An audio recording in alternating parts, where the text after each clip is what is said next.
자, 1:1 제자 양육 말씀 공부 28번째 시간, 오늘 하나님의 말씀 성경에 대한 두 번째 내용을 함께 살펴봅니다. 자, 교재 82쪽 우리 세 번째 줄에 나와 있는 내용서부터 제가 교재의 내용을 읽으면서 함께 우리 내용을 살펴보겠습니다. 자, 성경을 배우고 삶에 적용하는 방법은 모든 그리스도인들이 알아야 하는 중요한 것입니다.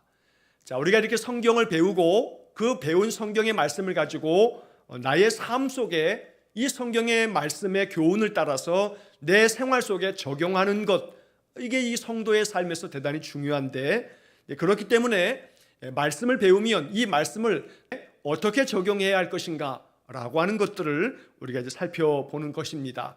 자, 그래서 교재 내용에서 이 과에서는 성경 말씀을 우리의 것으로 만들게 해주는 5가지 방법을 제시합니다. 성경을 연구하는 5가지 방법을 5 손가락과 비교해 설명할 수 있습니다. 만일 한두 손가락으로 성경책을 붙잡으면 쉽게 놓칠 것입니다. 그러나 손가락을 다 사용하면 놓치지 않고 잘 붙잡을 수 있습니다. 이것은 영적으로도 마찬가지입니다.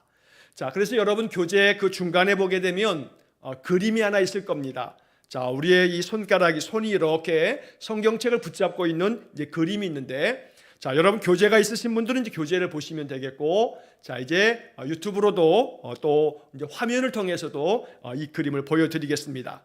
자, 이제 그림을 보시게 되면, 자, 여러분 그 그림에 손이 이렇게 펴져 있고, 자, 그 손으로 이렇게 성경책을 붙잡고 있는 것을 보게 됩니다. 자, 화면을 보여주시기 바랍니다. 자, 그림을 이렇게 보시게 되면, 자, 여러분 이 그림에 손가락 하나하나에 이제 글씨가 쓰여져 있을 겁니다. 자, 맨 끝에 새끼손가락부터 한번 보겠습니다. 자, 새끼손가락에 듣기라고 써 있고, 그 다음에 4번째 손가락에 읽기라고 써 있고, 3번째 손가락에 연구, 그 다음에 2번째 손가락에 암송, 그 다음에 1번째 엄지손가락에 묵상, 이렇게 써 있습니다. 자, 이 성경책을 붙잡고 있는 이 손가락들 중에서 이 5 손가락이 책을 딱 붙잡고 있으면 안정적으로 이 성경책을 잘 붙잡을 수가 있습니다. 그런데 이 붙잡고 있는 이 손가락들 중에서 하나라도 이 손가락 하나를 이렇게 빼면, 그러면 손가락으로 이 책을 붙잡고 있는 것이 이제 시간이 지나면서 점점 힘들어집니다.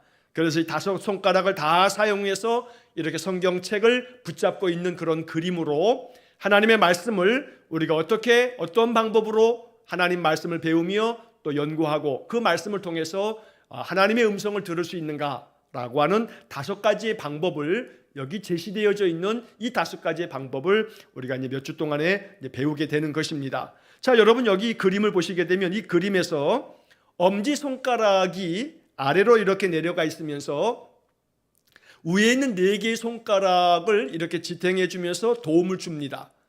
자, 이 그림에서 엄지손가락을 옆으로 빼면 책은 밑으로 떨어집니다. 자, 나머지 4개의 손가락, 암송, 연구, 읽기, 듣기, 이 4개의 손가락도 다 하나씩 다 중요합니다만, 그러나 이 5개의 손가락 중에서 그래도 가장 중요한 것을 우리가 꼽는다면 엄지손가락입니다.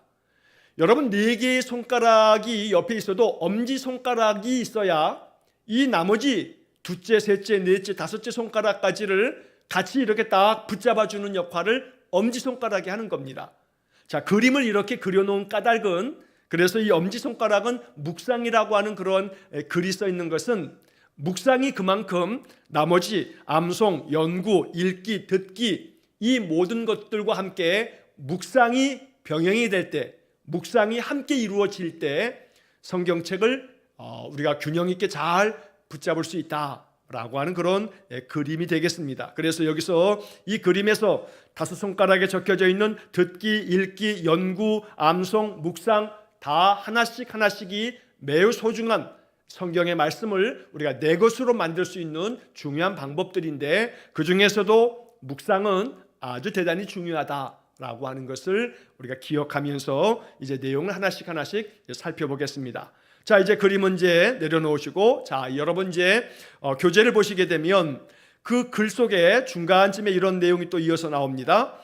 말씀을 암송하고 연구하고 읽고 또 듣고 묵상한다면 성경을 확실하게 이해하고 삶에 적용하게 됩니다. 책을 잘 붙잡으려면 엄지손가락과 다른 손가락들의 힘이 균형을 이루어야 하듯이 말씀을 잘 이해하려면 말씀을 묵상하는 것과 말씀을 듣고 읽고 연구하고 암송하는 것이 조화를 이루어야 합니다.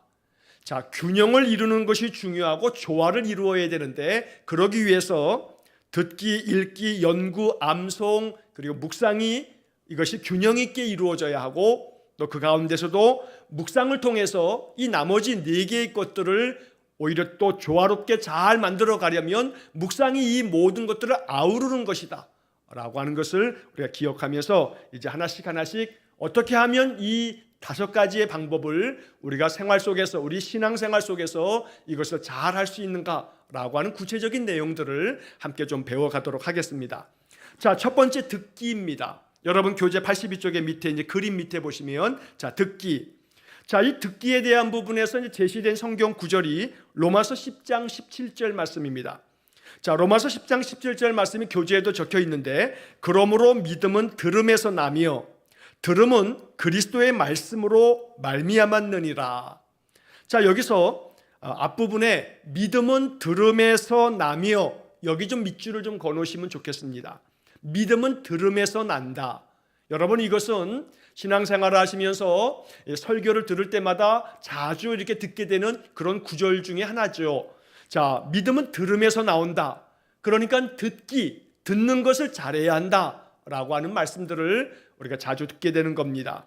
자, 그 밑에 이제 문제가 하나 나옵니다. 질문이 하나 있는데 어떤 마음이 하나님의 말씀을 가장 잘 듣고 실행할 수 있습니까? 자, 어떤 마음을 가지고 있어야만 하나님의 말씀을 잘 듣고 그 말씀을 실행할 수 있는가라고 하는 그런 질문입니다. 사지선다로 이렇게 나와 있습니다.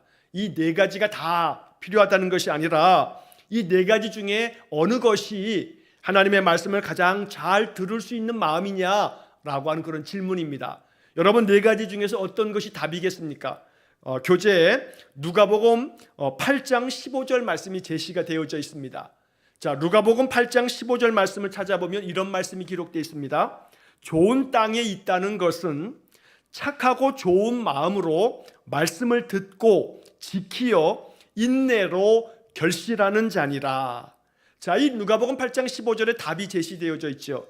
좋은 땅에 있다는 것은 착하고 좋은 마음으로 말씀을 듣고 착하고 좋은 마음으로 말씀을 듣고 자, 그래서 말씀을 들을 때에는 어떤 마음을 가지고 어떤 자세로 들어야 하는가? 바로 착하고 좋은 마음, 바로 이 마음을 가지고 말씀을 들으라는 겁니다. 자, 여러분 이 내용이 대단히 중요한 겁니다. 왜냐하면 말씀을 들을 때 착하고 좋은 마음으로 들어야지 마음에 삐딱한 마음으로 말씀을 들으면 전혀 은혜가 안 됩니다. 듣는 자도 은혜가 안 되고요. 삐딱한 마음으로 들으면요. 말씀을 전하는 자도 은혜가 안 돼서 말씀을 은혜롭게 증거할 수가 없는 겁니다. 부산에서 목회하는 제 친구가 하나 있습니다.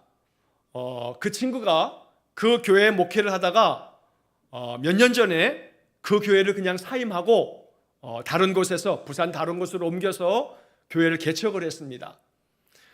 왜냐하면 그 교회에 부임해서 갔던 그 교회 성도들 중에 몇몇 사람들이 그 몇몇 사람들 중에 장로님도 계시고 또 여러 그 교회에서 오랫동안 신앙생활했던 소위 말해서 터줏대감 같은 사람들이 몇 사람 있었는데 그 사람들이 착하고 좋은 마음으로 말씀을 듣는 것이 아니라 정말로 나쁜 마음으로 말씀을 듣고 목회를 방해하고 목사를 너무너무 많이 괴롭게 하여서 결국은 그 교회를 그냥 사임하고 다른 곳에 개척을 해서 지금 목회를 잘하고 있습니다. 자, 얼만큼 이 말씀을 들을 때 참 못된 마음으로 말씀을 듣냐 하면 아마도 물론 이제 그 안에 이제 사연은 있습니다.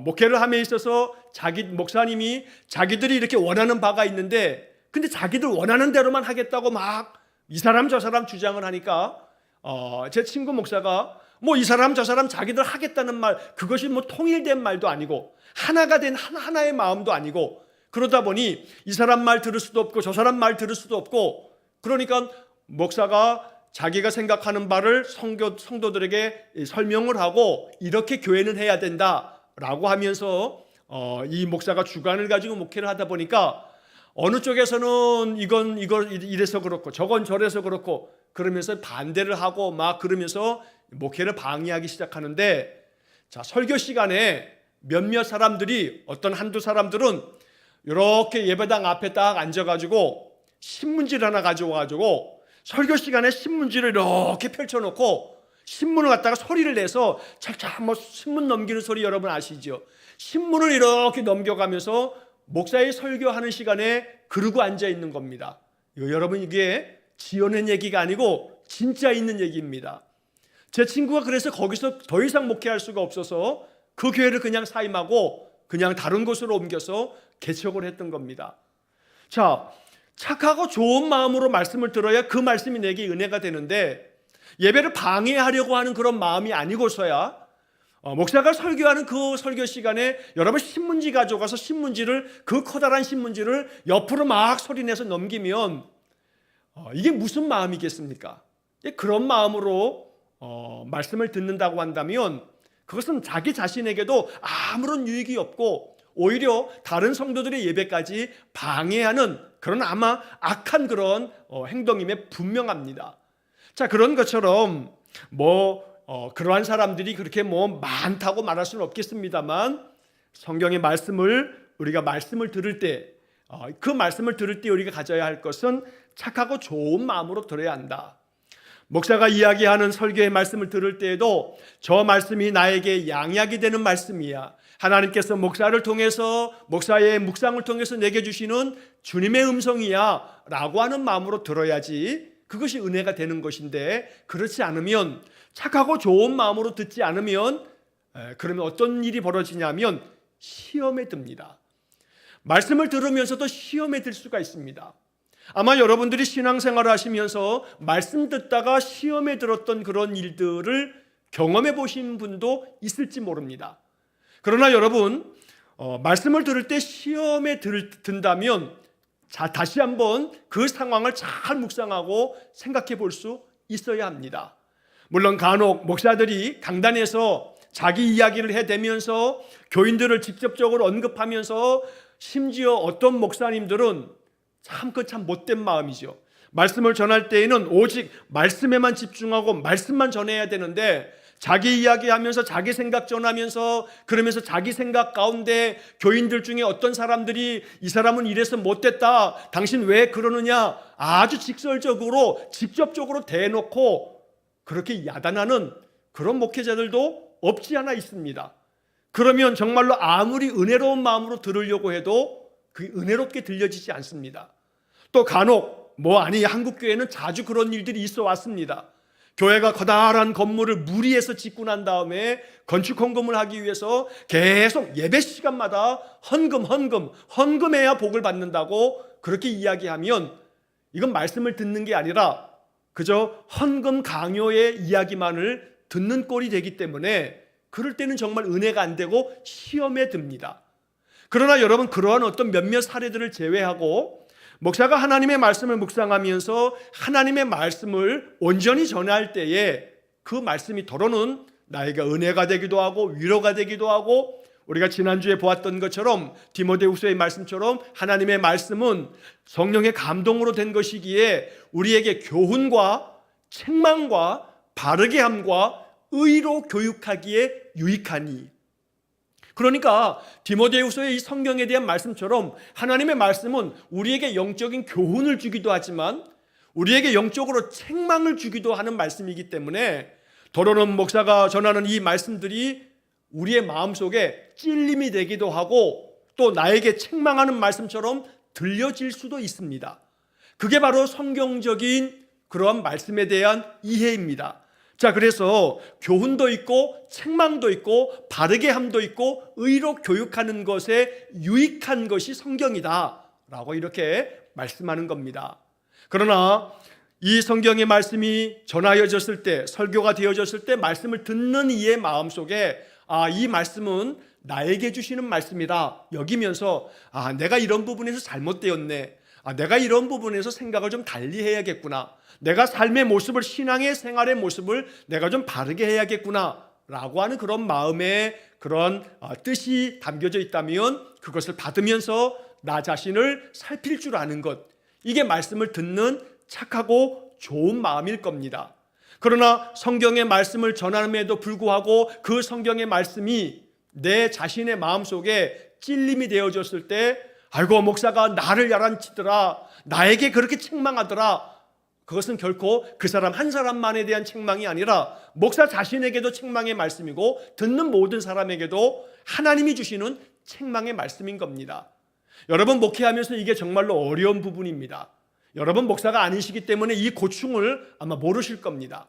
우리 교회가 성도가 많은 교회도 아님에도 불구하고 작은 성도들 안에서도요, 목사가 설교하는 이야기를 듣고 시험에 들었다, 목사가 나를 야단쳤다, 이런 식으로 이렇게 생각하는 분들도 없지 않아 있습니다. 안타깝기 그지없습니다.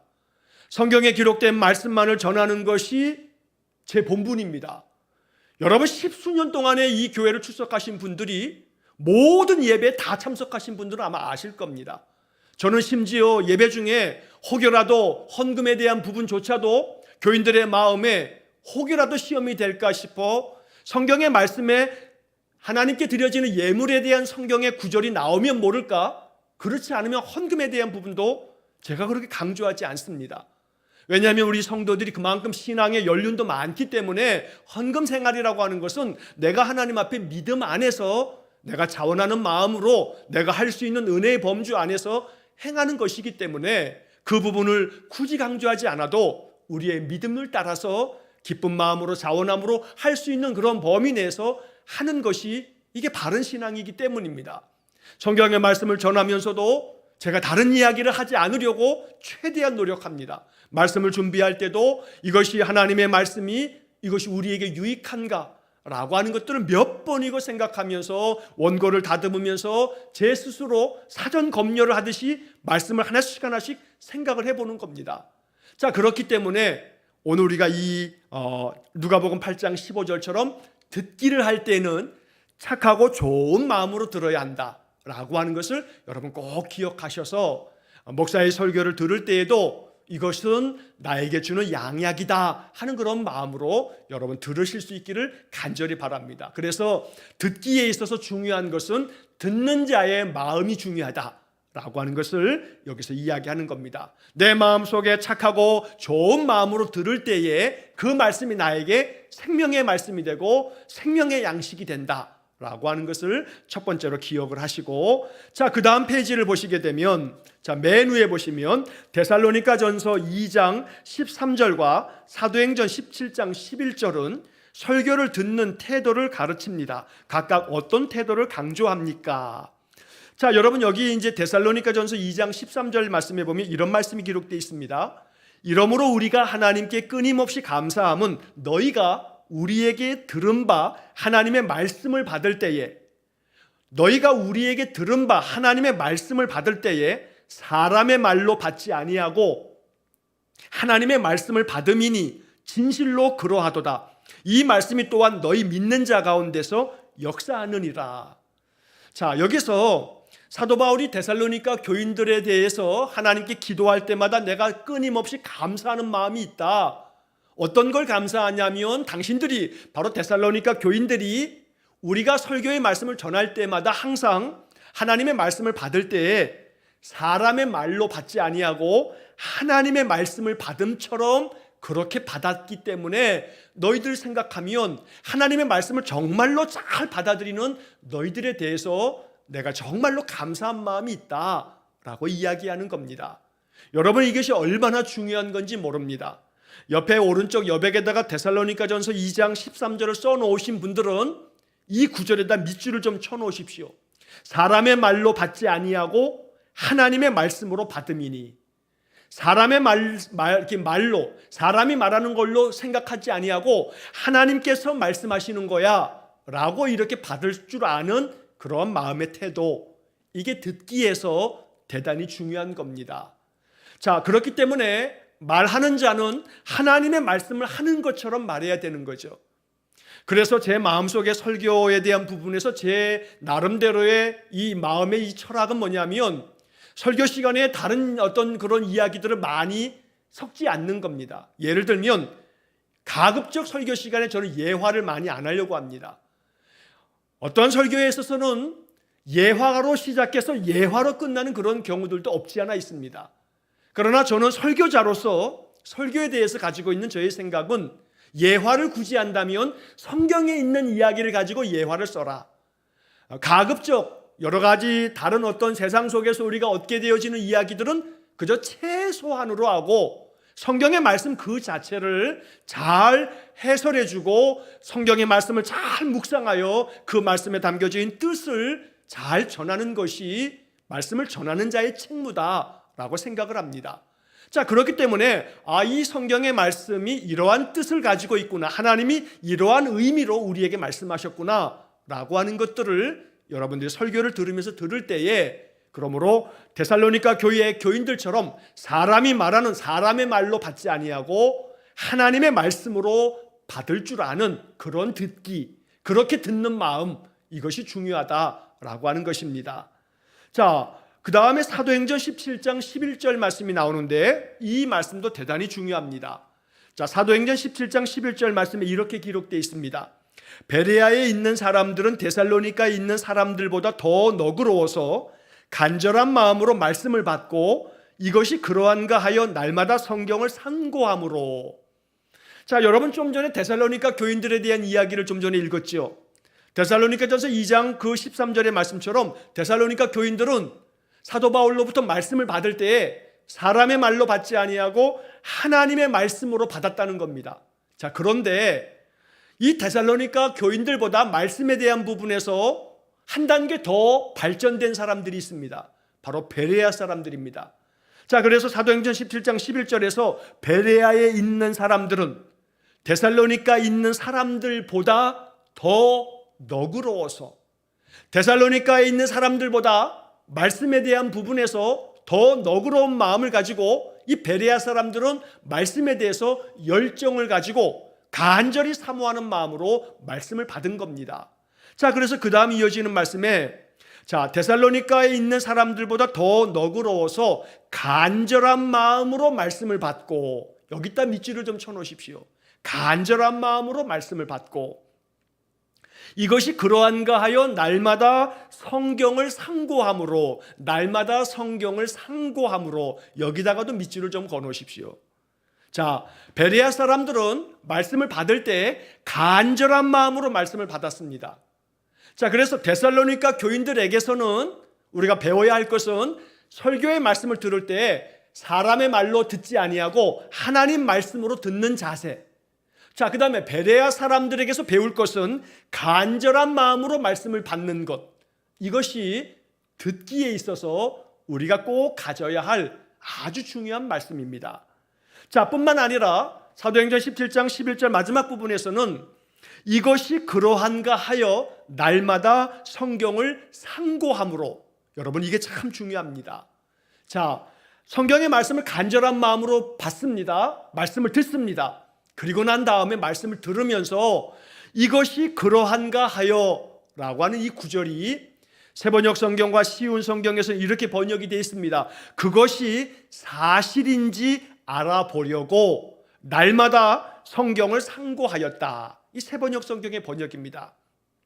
자, 하나님의 말씀을 간절한 마음으로 받고 난 다음에 이것이 사실인가, 사실인지를 알아보려는 그런 마음, 이게 대단히 중요하다는 겁니다. 여러분, 이단에 속해져 있는 사람들은요, 이 사도행전 17장 11절의 말씀을 제대로 깨닫지 못하고 있습니다. 성경의 말씀을 받으면 이것이 사실인가 하여 알아봐야 하는데 그냥 자기들 이 신천지에서 얘기하는 것이 무조건 여기서 말하는 것만이 사실이다, 이렇게 생각한다는 겁니다. 그러다 보니까 이만희도 그냥 보혜사 성령이라고 하고 안상홍도 이것이 재림 예수라 하고 이런 소리를 짓거리어도 그냥 그것에 그 모든 것들을 그냥 아무 생각 없이 받아들인다는 겁니다. 자, 그래서 우리가 말씀을 들을 때 가져야 할 자세는 바로 그 말씀을 들을 때는 간절한 마음으로 듣되 그 들은 말씀이 사실인가 하여 날마다 성경을 상고하였다. 여기 상고라고 하는 말이 나오는데 쉬운 성경의 번역을 보면 날마다 성경을 연구했습니다 라고 이렇게 번역이 되어 있습니다. 성경을 연구해야 하는 겁니다. 자, 연구에 대한 것은 이제 그 다음에 나온 세 번째 부분에서 나오기 때문에 우리가 잠시 후에 이제 살펴볼 것이고, 자, 여기서 간절한 마음으로 말씀을 받고 라고 하는 이 부분을 쉬운 성경의 번역에서는 뭐라고 번역했냐면 열정적으로 받아들였으며 열정적으로 하나님 말씀을 받아들였다. 바로 이렇게 쉬운 성경은 번역한 겁니다. 자, 말씀을 듣는 사람의 자세가 바로 이런 겁니다. 간절한 마음으로 말씀을 듣는 겁니다. 하나님의 말씀으로 듣는 겁니다. 그리고 열정적으로 그 말씀을 듣는 겁니다. 자, 그래서 열정적으로 말씀을 듣기 위해서 어떻게 하면 좋은가? 여러분 교재를 다시 보시면 84쪽에 세 번째 줄에 보면 위에서 세 번째 줄에 그리스도인들 대부분은 선포되는 말씀을 듣습니다. 자, 이 선포되는 말씀이 설교입니다. 목사를 통해서 신학을 공부한 목사를 통해서 하나님의 말씀이 선포되어지는 겁니다. 자, 이 선포된 말씀을 듣습니다. 그러나 들은 말씀을 지키는 사람이 더 복이 있습니다. 자, 말씀을 듣고 그 말씀을 지키는 자가 복이 있다라고 하는 것은 잠시 후에 이제 우리가 또 성경 구절을 보게 될 겁니다. 자, 우리는 들은 말씀을 기억하고 인용하는 성경 구절들과 설교 요점에 주의를 기울여야 합니다. 자, 여기서 여러분 아주 중요한 사실 하나는 들은 말씀을 기억하는 거, 이게 듣고 나면 그냥 뒤돌아서면 잊어버리죠. 그럴 수밖에 없습니다. 자, 인용되어지는 성경 구절들과 설교 요점에 주의를 기울여야 합니다. 열심히 집중해야 한다는 겁니다. 자, 그런데 이러한 것들을 어떻게 하면 좋으냐 하면 그 다음에 그러기 위해서 항상 설교 노트를 준비해서 기록하는 습관을 들이는 것이 좋습니다. 자, 여러분 이 문장에서 기록하는 습관, 여기다가 좀 네모를 좀 하나 쳐놓으십시오. 빨간 펜이 있으시면 좀 별표 좀 앞에다가 좀 쳐놓으시기 바랍니다. 기록하는 습관, 이게 대단히 중요한 겁니다.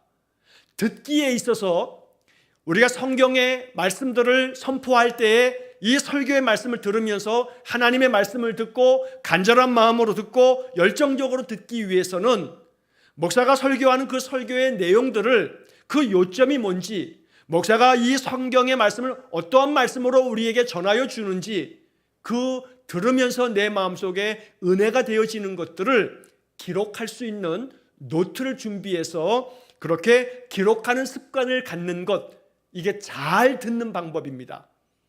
여러분 오늘 이렇게 이제 말씀을 공부하고 난 다음에 한번 마음을 한번 결정을 한번 해보시기 바랍니다. 어떤 마음의 결정을 한번 하시는 거냐면 여기 지금 제시되어져 있는 것처럼 설교 노트를 한번 준비해 보시는 겁니다. 자, 이 설교 노트를 준비하셔서 설교를 들을 때마다 한번 기록하면서 듣는 겁니다. 자, 이렇게 기록할 때 제가 설교 중에 성경 구절을 인용합니다. 또 다른 설교 본문의 말씀 외에도 어떤 성경 구절들을 이렇게 몇 장 몇 절, 어떤 성경 몇 장 몇 절에 이런 말씀이 기록되어 있다고 성경 말씀들을 인용을 합니다. 그러면 그걸 적어 놓는 겁니다. 마태복음 몇 장 몇 절, 뭐 창세기 몇 장 몇 절, 그럼 적어 놓고 난 다음에 설교가 끝나고 나면 그걸 옆에다 좀 다 적어 두는 겁니다. 여러분 이렇게 성경을 참으로 찾아가면서 성경 설교되어지는 말씀을 그렇게 듣는다면, 노트에 기록하면서 듣는다면, 그러면 여러분들의 듣기가 아주 굉장히 깊어질 겁니다. 자, 설교 노트를 준비해서 말씀을 기록하면서 듣는 사람하고 그냥 듣는 사람하고 여러분 한 주, 두 주, 한 달, 두 달, 1년, 2년 지나고 나면요 듣는 그 내용 자체가 달라집니다. 이건 정말로 사실입니다. 그래서 설교 노트를 좀 준비하셔서 기록하시면서 듣는 습관을 갖는 것, 하나님의 말씀을 듣는 아주 중요한 방법이다 라고 하는 것을 기억하셔서 꼭 한번 실천해 보시기를 바랍니다. 자, 주일에 대면 예배를 나오시는 분들은 제가 저희 교회에서 주보 이면에다가 다른 번역 성경들을 둔 다음에 그 밑에다가 작은 공간을 두어가지고 설교의 요점을 적을 수 있도록 그렇게 빈 공간을 마련해 두기도 합니다. 거기다 적어 두시면서 이 주보를 매년마다 매주마다 모아두는 것도 참 좋은 방법입니다. 여러분 이렇게 문구점 같은 데 가게 되면 비닐 파일이 있습니다. 그래서 그 각 안에 그 비닐이 이렇게 다 되어져 있는 A4 사이즈의 그런 파일이 있는데 그것을 한번 좀 사셔가지고 주보를 갖다 이렇게 다 좀 꼽아 놓으시고 예배 시간에 설교를 거기다 다 꼼꼼하게 좀 적어 두신 다음에 꼽아 두시면서 모아두는 것도 참 좋은 방법입니다. 옛날에는 주일학교 때 주보상을 줬지요. 한 1년 동안 1년 52주 주보를 다 모으면 연말에 주보를 다 가져와라 해가지고 주보상을 주기도 하고 이제 그랬었는데 뭐 어른들에게 주보상을 주는 그런 교회도 있었습니다. 한번 제가 이 말씀을 준비하면서 그런 생각이 들었습니다. 내년쯤에는 한번 우리 교회도 주보상을 연말에 좀 한번 줘야겠다. 그래서 주보에다가 그 빈 공간에다가 말씀도 좀 적어가면서 주보를 잘 모으는 거 이것도 참 좋은 그런 듣기의 훈련 방법이 된다라고 하는 겁니다. 자, 또 한 가지 우리 교회는 새벽 예배를 매일 성경을 가지고 물론 주일 예배도 그 본문을 따라서 설교하고 있습니다만 매일 성경을 구독하시는 분들은 매일 성경 구매하셔서 묵상하시는 분들은 주일날 날짜를 이렇게 넘기시다 보면 빈 공간이 나옵니다. 빈 페이지가 나옵니다. 주일 설교를 노트할 수 있도록 빈 페이지가 있습니다. 거기다가 설교를 노트하시는 그것도 좋은 방법이 됩니다. 어찌되었든지 간에 별도의 노트를 준비하시든지 주보에다가 메모를 하시든지 매일 성경 그 묵상책에다가 메모를 하시든지 기록하는 습관, 이게 하나님의 말씀을 열정적으로 간절한 마음으로 듣는 그런 착하고 좋은 마음이다 라고 하는 것을 여러분 꼭 기억하셔서 한번 실천하시기 바랍니다. 자, 이렇게 말씀을 배웠는데 이 말씀을 그대로 잘 따르시는 분들은 아마 몇 달이 지나고 나면 말씀을 듣는 데 있어서 아마 여러분들이 믿음의 많은 발전이 있다는 것을 경험하시게 될 겁니다. 한번 꼭 그렇게 실천해 보시기 바랍니다. 자, 두 번째 읽기입니다. 자, 여기 읽기의 내용을 보시게 되면 교재 84페이지 중간에 읽기. 자, 두 번째 읽기의 내용에서 이 예언의 말씀을 읽는 자와 듣는 자와 그 가운데 기록한 것을 지키는 자는 복이 있나니 요한계시록 1장 3절에 기록된 말씀입니다. 자, 하나님의 말씀을 읽는 자가 복이 있습니다. 물론 듣는 자도 복이 있습니다. 읽고 듣고 그 다음에 그 기록된 것을 지키는 자가 복이 있다고 말씀합니다. 자, 여기서 우리는 읽기에 대해서 이제 살펴보는 겁니다. 자, 교재의 내용을 제가 보겠습니다. 요즘은 누구나 성경을 사서 읽을 수 있습니다. 그러나 그런 혜택을 누리게 된 지 그리 오래되지 않습니다. 과거에는 책을 손으로 필사했으므로 성경이 귀했고 인쇄기가 발명된 후 성경이 인쇄되긴 했지만 단가가 엄청나게 비쌌습니다. 또 성경 대부분이 라틴어로만 번역되어 있어서 일반인들이 자기 나라 말로 읽을 수 없었습니다. 게다가 한때는 교회가 권위를 유지하기 위해 평신도가 성경을 읽는 것을 금하기도 했습니다. 그래서 읽기가 정말로 어려웠던 시대가 있었다는 겁니다. 중세시대에 인쇄술이 발전되기 전까지는 성경책이라고 하는 것은 그저 한 1500여 년, 몇백 년 동안에 성경은 그저 모두 다 필사하는 사람이 필사를 통해서 성경을 가질 수가 있었습니다. 그런데 그 필사된 성경이라고 하는 것이 대부분 다 중세시대는 라틴어를 많이 사용했기 때문에 라틴어로 기록된 겁니다. 그러니까 자기 나라 언어로 기록된 성경을 가질 수가 없었던 겁니다. 자, 이것은 중세시대 계속 그러다가 종교개혁이 단행되면서 우리가 알고 있는 종교개혁자 마틴 루터가 독일어로 이 라틴어 성경을 번역을 했습니다. 그래서 루터에 의해서 독일어로 성경이 번역이 되어지므로 처음으로 자기 나라 말로 성경을 갖게 된 겁니다. 자, 그러면서 성경이 영어로도 번역이 되고 이제 그랬습니다만 여전히 카톨릭 교회는 미사를 드릴 때 라틴어로만 미사를 드렸습니다. 자, 그러다 보니까 라틴어로 미사를 드리다 보니까 라틴어를 알지 못하는 많은 백성들은 미사 시간에 가가지고 그냥 우두커니 앉아있다가 돌아오는 것이 오랜 세월 동안 계속된 겁니다. 자, 그러다가 미사를 라틴어로 드리지 말고 각자 자기 나라의 말로 미사를 드려라 라고 결정한 것이 1962년부터 65년까지 바티칸에서, 로마에 있는 바티칸에서 회의를 했는데 이것을 제2 바티칸 회의라고 말합니다. 제2 바티칸 회의를 통해서 어떤 것이 결정이 됐냐면 자기 나라 말로 미사를 드려도 괜찮다라고 하는 것이 교황에 의해서 선포가 되는 겁니다. 자, 그리고 난 다음부터 1962년 이후로부터 그 결정이 난 다음부터 우리나라 말로 미사를 드리게 되고 각각의 모든 나라가 자기 나라 말로 미사를 드리게 되었던 겁니다. 자, 그래서 가톨릭 교회에 한글로 된 성경이 처음으로 번역된 것이 바로 1962년 이후로 우리 개신교와 함께 공동으로 번역한 공동번역 성경이 바로 그 당시에 그러한 결정이 있고 난 다음에 번역이 된 겁니다. 자, 이처럼 성경을 읽는다라고 하는 것이 제한된 사람들에게만, 사제들에게만 또 너무나 고가의 책이었기 때문에 살 수도 없는 그런 책이 되었던 겁니다. 그와 반해서 오늘날에는 모든 사람들이 성경책을 다 자기 나라 말로 번역되어져 있는 성경책을 가지고 있습니다. 성도들은 집안에 성경책이 한두 권씩 다 있습니다. 자, 이 성경의 말씀을 그렇게 우리가 가지고 있기 때문에 누구나 다 쉽게 성경을 읽을 수 있다는 겁니다. 자, 그런 점에서 이제 그 다음에 교재를 보시게 되면 성경을 매일 읽어야 하는 이유를 적어 보십시오. 신명기 17장 19절 말씀입니다. 자, 신명기 17장 19절에 평생에 자기 옆에 두고 읽어 그의 하나님 여호와 경외하기를 배우며 이 율법의 모든 말과 이 규례를 지켜 행할 것이라. 자, 하나님을 경외하는 것을 배우고 이 모든 율법의 말씀들을 지켜서 행할 것이라. 그러기 위해서는 평생에 자기 곁에 말씀을 두고 읽어라 라고 되어 있는 겁니다. 자, 이렇게 신명기 17장 19절의 이 말씀처럼 평생에 자기 옆에 두고 하나님의 말씀을 읽으라고 하나님 명령하고 계시는 겁니다.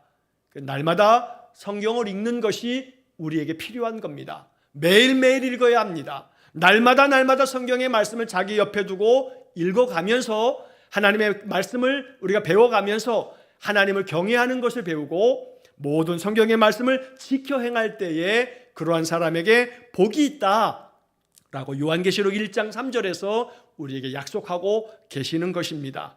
자, 그래서 요한계시록 1장 3절의 말씀을 당신 자신의 말로 써보십시오.